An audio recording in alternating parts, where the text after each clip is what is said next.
नमस्कार, स्वागत है आपका फायदेमंद फंड्स में। मैं हूं आपका दोस्त नीरज। आज एक नए फंड के बारे में बातचीत करेंगे जो बिल्कुल अभी नया मार्केट में आया है। आज 10 अप्रैल से लेकर के 24 अप्रैल तक वो खुला रहेगा और उसका नाम है बंधन इनोवेशन फंड। बंधन एएमसी की ओर से ये लाया गया है। नाम से आपको लग रहा होगा कि इनोवेशन मतलब कुछ नई तरीके की चीज़ें, नए प्रकार की कंपनियां जहाँ पे इनोवेशन बहुत होते होंगे या इनोवेटिव कंपनीज हैं, उस पर निवेश किया जाएगा क्या, या कुछ और है इनोवेशन का मतलब। ये सब कुछ आज हम समझेंगे इस फंड के बारे में, और इस फंड में क्यों निवेश करना चाहिए, इसकी टाइमिंग कितनी सही है, इन सब पे चर्चा होगी। और हम बातचीत करेंगे बंधन एएमसी के हेड ऑफ इक्विटीज़ मनीष गुनवानी जी से। मनीष जी का पास 3 दशक से ज़्यादा एसेट मैनेजमेंट का अनुभव है। मार्केट को बहुत बेहतरीन तरीके से न सिर्फ डोमेस्टिक, इंटरनेशनली भी समझते हैं, और इस वक्त ये फंड लेके आए हैं मनीष जी, तो उनसे हम सब बातचीत करेंगे। मनीष जी, बहुत बहुत स्वागत है आपका फायदेमंद फंड्स में। Thank you, happy to be here. जी मनीष जी, हम लोग इससे पहले कि फंड में एंट्री करें उसके बारे में डिटेल में समझें, पहले एक नज़रिया मैं आपका मार्केट में समझना चाहता हूँ। इस समय हमारे बहुत सारे जो दर्शक हैं या जो पोटेंशियल निवेशक हैं वो बड़े कंफ्यूज रहते हैं कि एक तरफ जियो पॉलिटिकल टेंशन भी है, अमेरिका में ब्याज दर कटेगी नहीं कटेगी, रोज़ एक नई खबर आ जाती है, इसमें क्रूड भी ऊपर है, इंडिया में लेकिन बहुत स्ट्रॉन्ग ग्रोथ के नंबर्स आ रहे हैं, जीडीपी बहुत अच्छी चल रही है। आप लोग कैसे अप्रोच कर रहे हैं इस मार्केट को? देखिए, आपने सही कहा कि काफी लोग को वैल्यूएशन पे बहुत नर्वसनेस है अभी, स्पेशली मिड और स्मॉल कैप स्पेस में जो वैल्यूएशन है। बट हमारा मानना ये है कि अगर आप इंडिया का मैक्रो देखें, जैसे आपने इंडिकेट किया कि जीडीपी ग्रोथ देखें या इन्फ्लेशन देखें या करंट अकाउंट देखें या जो बैंकिंग सिस्टम का जो सिचुएशन है, बहुत स्ट्रॉन्ग सिचुएशन है बैंकिंग सिस्टम का भी। तो ये जो मैक्रो पैरामीटर्स होते हैं कंट्री को जज करने के लिए, इन सब में इंडिया का पोजीशन बहुत स्ट्रॉन्ग है।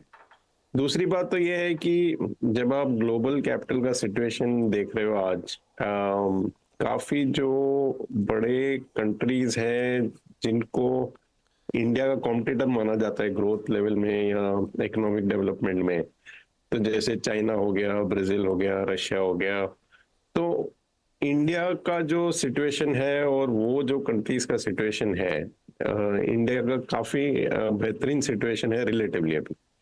तो फॉरेन कैपिटल भी इंडिया में काफी स्ट्रांगली आ सकता है, हमको लगता है। थर्डली, इंडियन करेंसी जो है, जो रुपी का आउटलुक है, वो हमें लगता है काफी स्ट्रांग है, क्योंकि अपना जो करंट अकाउंट है वो बहुत हेल्दी सिचुएशन में है अभी। तो ये सब फैक्टर्स देखते हुए हमको लगता है कि वैल्यूएशन 10-15% इधर हो सकता है, बट हमको 3-5 साल के व्यू पॉइंट से ऐसी कंपनी ढूंढनी चाहिए जो रिस्क रिवॉर्ड अच्छा लगे, अर्निंग ग्रोथ बहुत स्ट्रांगली आ जाए, कुछ साइकिल हो या कुछ प्रोडक्ट हो या कुछ सर्विस हो जो अंडर पेनिट्रेटेड है और फास्टली ग्रो करे। तो मेरे ख्याल से अगर हम ऐसी कंपनीज ढूंढ पाएंगे तो रिटर्न अच्छा बनेगा।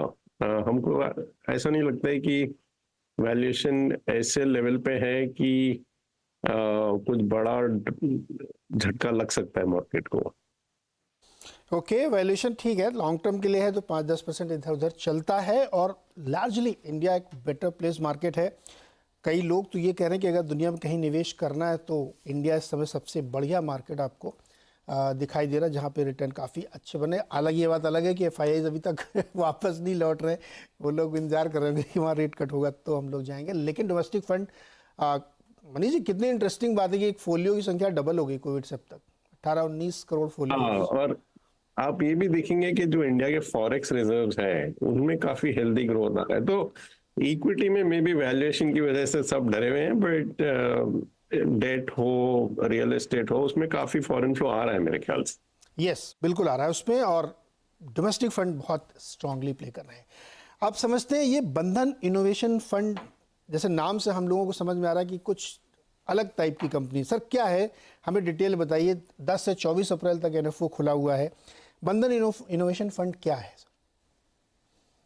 देखिए, थोड़ा मोटा ऊपर का व्यू बोलता हूँ कि हमको ऐसे लगता है कि जैसे कंट्री ग्रो करता है तो धीरे धीरे जो वैल्यू, जो स्टॉक मार्केट में जो वैल्यू क्रिएट होता है वो ज्यादा ऐसे कंपनी से क्रिएट होता है जो हम जो बोलते हैं ना इंटेंजिबल कैपिटल, मतलब जो फिजिकल कैपिटल नहीं है, जो लैंड नहीं है, फैक्ट्री नहीं है, बट जैसे ब्रांड हो, टेक्नोलॉजी हो, डेटा हो, ये बेसिस पे जो कंपनीज खड़ी होती हैं, जैसे ग्लोबली आपने सुना होगा एप्पल, गूगल, वैसे जो कंपनीज हैं, जो नॉलेज बेस्ड कंपनीज हैं, इनका वेट स्टॉक मार्केट में ऊपर जाता है, क्योंकि जो फिजिकल कैपिटल वाली कंपनीज होती हैं वो कमोडिटीज होती हैं, रूटीन यूटिलिटीज होती हैं, वो काफी रूटीन नॉर्मल ऑर्डिनरी बिजनेस होता है।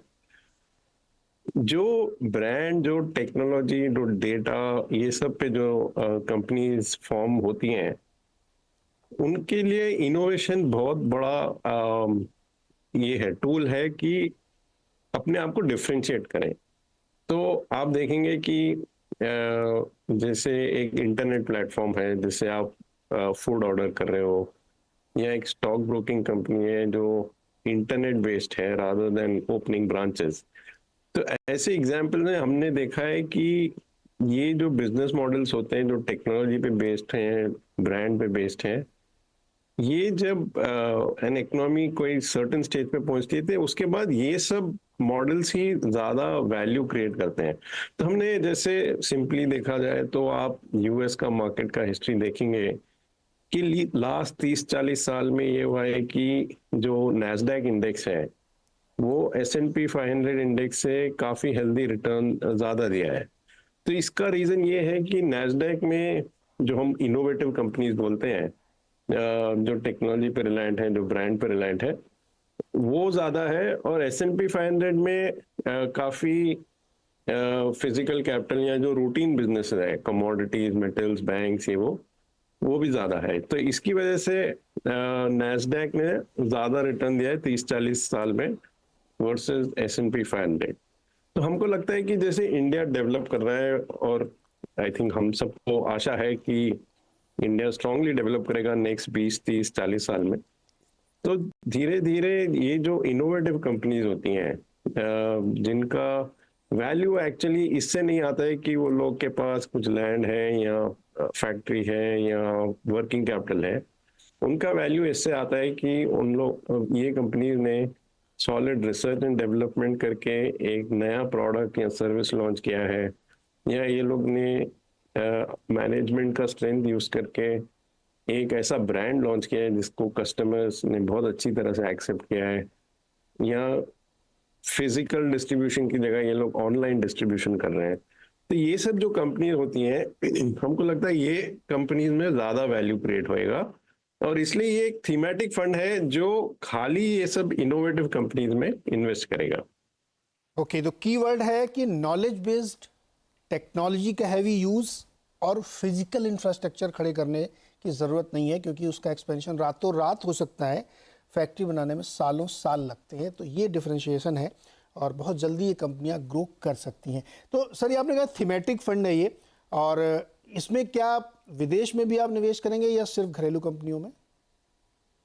देखिए, हमारे पास प्रोविजन है, जो हमारे फाइलिंग है डॉक्यूमेंट का, उसमें हमने प्रोविजन लिया है कि ओवरसीज इन्वेस्ट स्टॉक्स या ETFs में इन्वेस्ट करें जो इनोवेटिव कंपनीज में है globally. But at this point situation ये है कि इंडस्ट्री पे ओवरसीज इन्वेस्टमेंट का कैप है, तो अभी हम लोग ये नहीं कर पाएंगे ओवरसीज स्टॉक्स में इन्वेस्ट, बट जब भी पॉसिबल होगा हम डेफिनेटली कंसिडर करेंगे, बट वो पोर्टफोलियो का बहुत बड़ा हिस्सा नहीं रहेगा, 15-20% से जनरली कम ही रहेगा वो। मान लेते हैं। अब ये बताइए सर कि आपने एक इंटरेस्टिंग बात कही कि इसमें जो रेगुलर रूटीन कंपनीज है नहीं है, लेकिन बहुत सारी ऐसी रेगुलर रूटीन कंपनी है जो अपने उस करंट बिजनेस को इनोवेट कर रही हैं और टेक्नोलॉजी की मदद से उसको एक नए तरीके से ले गई हैं। क्या उनको इसमें शामिल किया जाएगा? फॉर एग्जांपल कि बहुत सारी फाइनेंशियल कंपनीज हैं जो उनको लगता है कि एक मोबाइल से उनका बैंक या NBFC चल सकती है या चलेगी आगे, वो इसीलिए तैयारी भी कर रहे हैं। क्या वो भी आप मानेंगे कि वो भी एक इनोवेटिव कंपनीज है? हाँ, तो हमारा जो पोर्टफोलियो कंस्ट्रक्शन है, हमने क्या किया है कि पूरे यूनिवर्स को 3 हिस्से में बाँटा है। तो जो लीडिंग इनोवेटर्स हैं, जिसमें इनोवेशन सबसे ज़्यादा है, ये टिपिकली इंटरनेट प्लेटफ़ॉर्म है, सॉफ्टवेयर प्रोडक्ट्स हैं, फार्मा प्रोडक्ट्स हैं। तो ये मार्केट में 10% वेट है बेंचमार्क में, बट हम इसमें 35 टू 45% पोर्टफोलियो रहेंगे बिकॉज ये सबसे ज्यादा हाई लेवल ऑफ इनोवेशन वाली कंपनी है।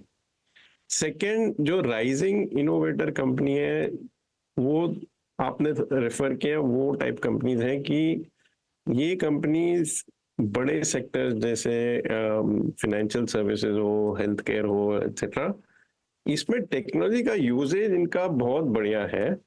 इनके पास प्रोप्राइटरी टेक्नोलॉजी नहीं होगा बिकॉज प्रोप्राइटरी टेक्नोलॉजी वाले लीडिंग इनोवेटर रहेंगे, बट जो टेक्नोलॉजी को एज अ प्रोसेस जो बेस्ट यूज कर रही हैं इन अ बिग इंडस्ट्री, वो ज्यादा राइजिंग इनोवेटर में आएगा। ये 20% है बेंचमार्क का, और हमारा 35 से 45 35 टू 45% पोर्टफोलियो इसमें रहेगा। और जो थर्ड है, हम बोलते हैं जो इमर्जिंग इनोवेटर्स हैं, ये टिपिकली एक बड़ी कंपनी है जो एक प्रोजेक्ट कर रही है जो इनोवेटिव है, या एक होल्डिंग कंपनी है जिसमें एक होल्डिंग कंपनी के नीचे जो कंपनी है उसमें एक इनोवेटिव कंपनी है, या जैसे मैंने कहा कि ऑफशोर में अगर हम इन्वेस्टमेंट करेंगे तो वो इमर्जिंग इनोवेटर्स में आता है। तो ये 10 टू 30% ऑफ दी पोर्टफोलियो रहेगा। तो हमने क्या किया है कि बेंचमार्क में जो सबसे ज्यादा इनोवेटिव कंपनीज हैं उसमें रिलेटिवली बहुत ज्यादा इन्वेस्टमेंट रखा है। तो जैसे मैंने कहा कि लीडिंग इनोवेटर खाली बेंचमार्क में 10% है, बट वहाँ 35 टू 45 रहेगा।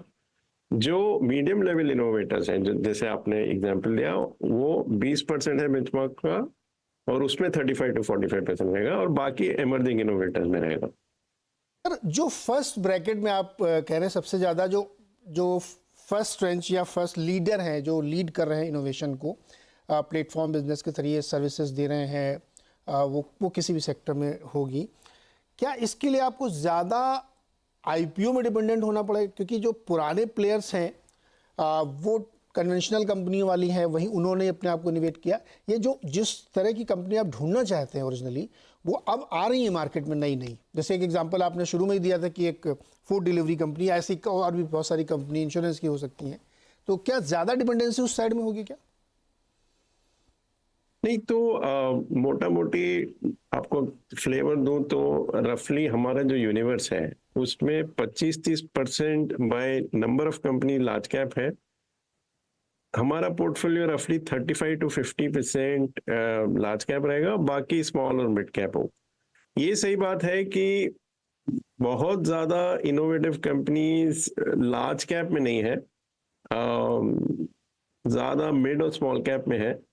तो ऐसा नहीं है कि आईपीओस पे हमारा हैवी डिपेंडेंस है, क्योंकि इंडिया में मिड और स्मॉल कैप यूनिवर्स अभी काफी बड़ा है, और लास्ट 4-5 साल में हमने काफी इनोवेटिव कंपनीज को लिस्ट होते हुए देखा है।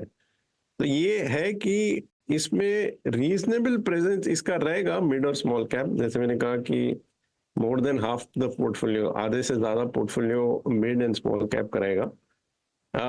और ये भी सही है कि काफी आईपीओ आएंगी जो ये यूनिवर्स में क्वालिफाई करेंगी, क्योंकि क्या हुआ है कि एक प्राइवेट इक्विटी सिस्टम भी इंडिया में एक हेल्दी है। तो प्राइवेट इक्विटी ने लास्ट 5-10 साल में काफी ऐसे इनोवेटिव कंपनीज में इन्वेस्ट किया है जो धीरे धीरे लिस्ट होंगे, एटलीस्ट जो सक्सेसफुल हुई है प्राइवेट इक्विटी के व्यू पॉइंट से, क्योंकि प्राइवेट इक्विटी फंड को एग्जिट करना पड़ेगा। तो ये अच्छी बात है कि हमको लगता है आईपीओ मार्केट काफी वाइब्रेंट रहेगा और काफी इनोवेटिव कंपनीज आएंगी, तो हमारा चॉइस बढ़ता जाएगा। बट अभी भी हमको लगता है काफी चॉइस है। तो जैसे ये लीडिंग और राइजिंग इनोवेटर्स जो सेगमेंट्स है जिसमें मोस्ट ऑफ द पोर्टफोलियो रहेगा, उसमें अभी हमको 160-170 कंपनीज है यूनिवर्स में। तो काफी चॉइस है। एग्जिस्टिंग जो लिस्टेड कंपनीज है उसमें भी काफी चॉइस है। मनीष जी, कितनी कंपनियां एट ए टाइम होंगी पोर्टफोलियो में? देखिए हमारा पोर्टफोलियो ऑब्वियसली जब डिप्लॉय होगा तो जब प्राइसेस जो रहेंगी मोटा मोटी 40 से 60 का रफ इंडिकेशन है नंबर ऑफ स्टॉक्स। ओके, एक सवाल और सर, फिर हम लोग डिटेल में जाएंगे। अभी एक कॉन्सेप्ट लेवल पे मुझे एक चीज़ और आपसे समझनी है। हमने देखा कि भारत में जो इनोवेशन हो रहा है या जो इनोवेटिव कंपनीज आ रही हैं वो यूजर्स हैं, they haven't developed the product. तो जितनी भी कंपनीज हैं वो उस किसी फॉरेन कंपनी की या किसी ने एक इनोवेशन किया उसका यूज केस है वो। इसमें मतलब लार्जली तो बहुत सक्सेसफुल कंपनीज हम लोगों ने देखी, लेकिन एक आध बहुत बड़े एक्सीडेंट भी हुए हैं कि वो पहले तो वो टॉपर थे, बाद में वो नंबर 4th पे आ गए। You know the I am not quoting anybody. So मुझे ये समझना है आपसे कि ये जो इसमें डिसरप्शन एक बहुत बड़ी चीज़ होगी, है ना, कि अचानक से कोई उसी सेगमेंट में दूसरा आ गया इनोवेटर जो उनसे भी बढ़िया डिसरप्शन लेके आया। तो क्या ये मैं मानूं कि आप लोगों को बहुत मेहनत करनी पड़ेगी, 24 घंटे विजिल रखना पड़ेगा, एक, और दूसरा कि उन लोगों ने हम लोगों को पूरा एक नया फाइनेंशियल मैट्रिक्स सिखा दिया कि मेरी कंपनी को अब आप ऐसे ट्रैक करिए, तो वो भी एक बड़ी समस्या है। तो आप लोगों के लिए तो काम बढ़ जाएगा सर ये। देखिए हमारा research team anyway 24 hours vigilant रहता है, तो खाली ये स्कीम के लिए विजिलेंट नहीं रहेगा, वो तो हमारे पास काफी स्कीम है। तो यू करेक्ट, बट आपने एक अच्छा पॉइंट रेज किया है कि versus let's say utility company और मेटल कंपनी और पीएसयू बैंक जो हमारे यूनिवर्स में नहीं है, इसमें ये हो सकता है कि टेक्नोलॉजी चेंज से बिजनेस मॉडल काफी ट्रांसफॉर्म हो सकता है। क्लियरली हमारा एफर्ट ये है कि हम जो विनर है वो चेंज का वो साइड रहे। तो जैसे इलेक्ट्रिक व्हीकल्स हो या रिन्यूएबल्स हो या ओटीटी हो वर्सेस टीवी ब्रॉडकास्टिंग, तो ऑब्वियसली हमारा एफर्ट ये है कि जो टेक्नोलॉजी में विनर है, जो बड़े पॉलिसी चेंजेस हो रहे हैं ग्लोबली कि मैन्युफैक्चरिंग चाइना से शिफ्ट हो रहा है, डिफेंस और सेमीकंडक्टर में हर बड़ा कंट्री खुद का मैन्युफैक्चरिंग चाह रहा है आजकल। तो हम ये बड़े जो ट्रेंड्स हैं, टेक्नोलॉजी ट्रेंड हो, पॉलिसी ट्रेंड हो या कस्टमर प्रेफरेंस हो, ऑब्वियसली जैसे कस्टमर आजकल हर चीज ऑनलाइन चाह रहे हैं, तो टेक्नोलॉजी पॉलिसी कस्टमर ट्रेंड्स के जो विनर्स हैं हम वो साइड रहना चाह रहे हैं। बट ये भी हो सकता है कि जो एक ट्रेंड प्ले हो रहा है अगर वो चेंज होता है तो हमको निम्बल डेफिनेटली रहना पड़ेगा। तो ऐसा हम ये जो यूनिवर्स में है जनरली तो हम बाय एंड होल्ड रहते हैं, बट अगर कुछ नया प्रोडक्ट नया सर्विस आ जाए जो एग्जिस्टिंग कंपनी की बिजनेस मॉडल पे थ्रेट हो, तो हम डेफिनेटली विजिलेंट रहेंगे और निम्बल भी रहेंगे कि अगर इसमें ग्रोथ कंपनी का क्वेश्चनेबल हो जाता है तो हमको वो पोर्टफोलियो से निकालना पड़ेगा। यहाँ पर लेते हैं एक छोटा सा ब्रेक, और जब ब्रेक से वापस आएंगे तो ये समझने की कोशिश करेंगे कि इस इनोवेशन फंड में कौन से सेक्टर्स हैं जहां सबसे ज़्यादा कंपनियां फॉल करेंगी और जिस पे बंधन एएमसी की नज़र होगी।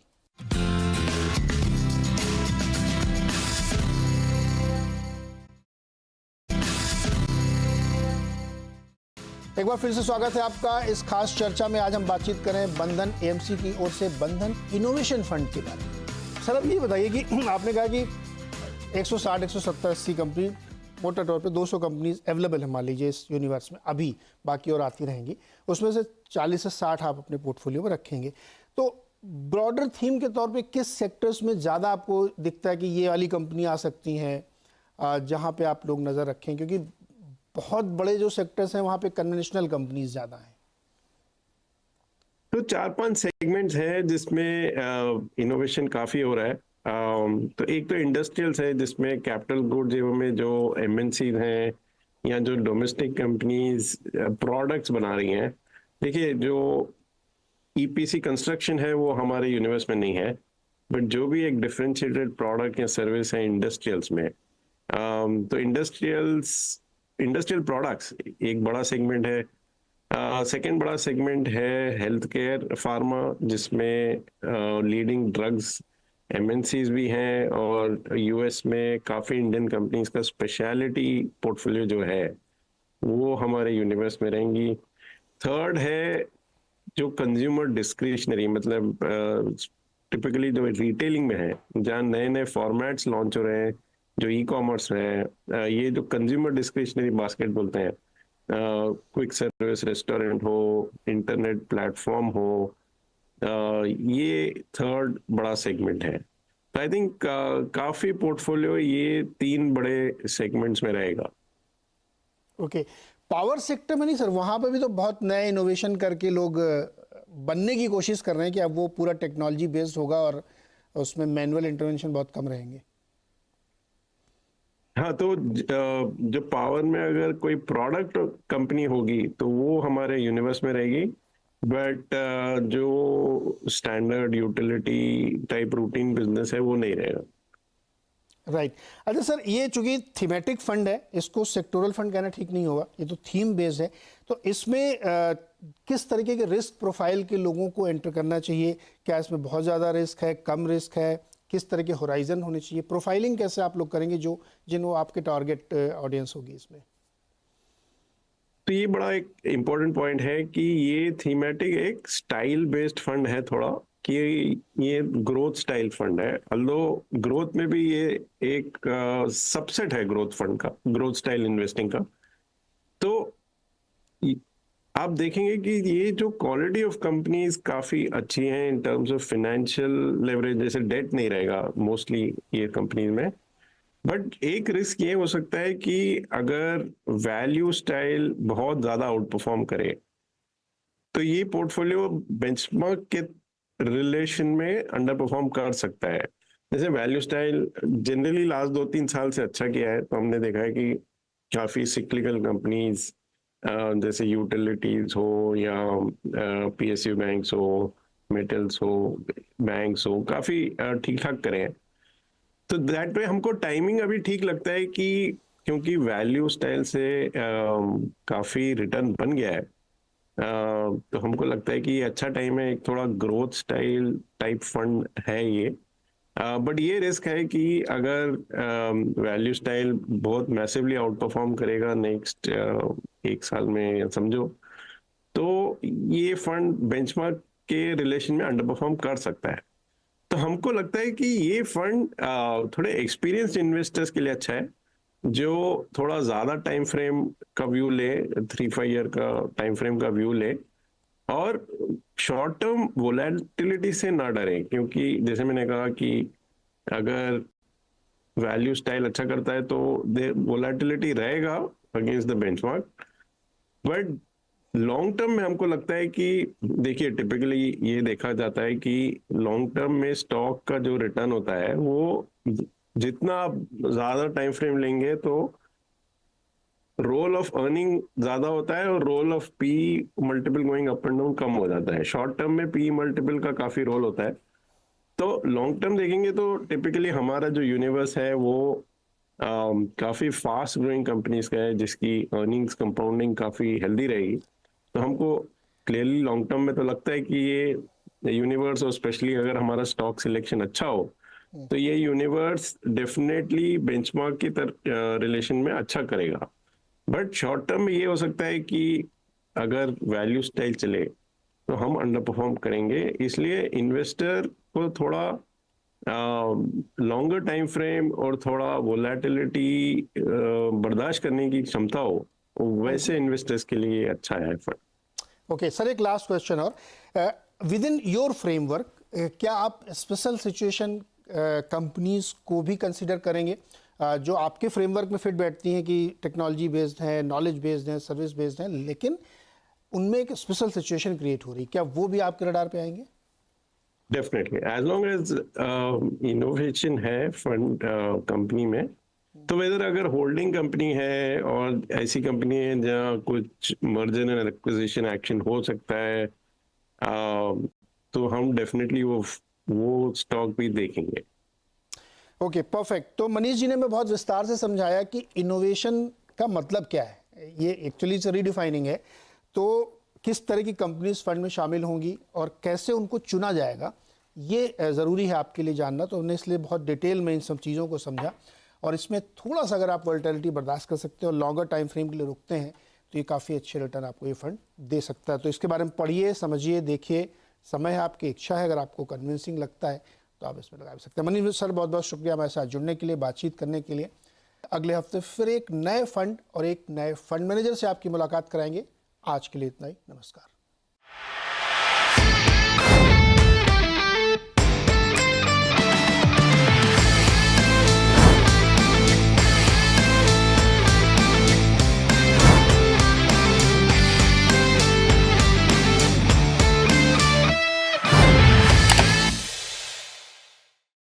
बता दें कि मनी कंट्रोल पर दिए गए विचार एक्सपर्ट्स के अपने निजी विचार होते हैं। वेबसाइट या मैनेजमेंट इसके लिए उत्तरदायी नहीं है। यूजर्स को मनी कंट्रोल की सलाह है कि कोई भी निवेश निर्णय लेने से पहले सर्टिफाइड एक्सपर्ट की सलाह लें।